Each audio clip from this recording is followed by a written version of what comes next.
अधिवेशन चाललं असल्यामुळे मी आज नागपूरमध्ये होतो। तर सीताबर्डी टू खापरी अशा प्रकारे मेट्रोचा प्रवास मी आज केला। माझी नागपूरकरांना आव्हान आहे की आपण महाराष्ट्रामध्ये मुंबई, नागपूर, पुणे, पिंपरी चिंचवड अशा महत्त्वाच्या शहरांच्यामध्ये मेट्रोची कामं केलेली आहेत। त्याच्यात नागरिकांनी पण मोठ्या प्रमाणावर प्रतिसाद दिला पाहिजे। मी काही प्रवाशांशी बोललो, ते प्रवासी बोलत असताना असं सांगितलं की ते समाधानी आहेत। ते म्हणाले आमची वेळेची बचत होतीये।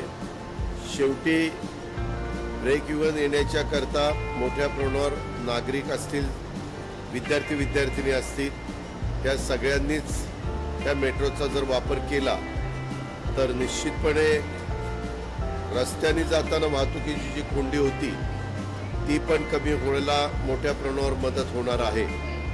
आणि आता 1 वर्ष जवळपास झालं ही ट्रेन सुरू झाली आणि त्यामध्ये बऱ्याच अंशी प्रवाशांना माहिती होण्याच्या दृष्टिकोनातनं आमच्या महामेट्रोनी त्याच्यामध्ये काम केलंय। आता हर्डीकरांच्यावरती जबाबदारी आहे, त्यांना इकडच्या भागातली बऱ्यापैकी माहिती आहे। पण माझं नागरिकांना, नागपूरकरांना आव्हान आहे की यामध्ये राज्य सरकार, केंद्र सरकार मिळून मोठ्या प्रमाणावर ज्यावेळेस इन्व्हेस्टमेंट करते हे नागरिकांना सुविधा देण्याच्या करता करत असते।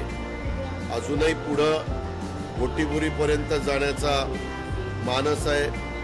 त्याच्यामध्ये मध्ये एअरपोर्ट आहे, त्या एअरपोर्टवरून पण प्रवाशांना जाण्या येण्याच्या दृष्टिकोनातनं काही व्यवस्था त्याच्यामध्ये करण्याचं त्या महामेट्रोनी ठरवलेलं आहे।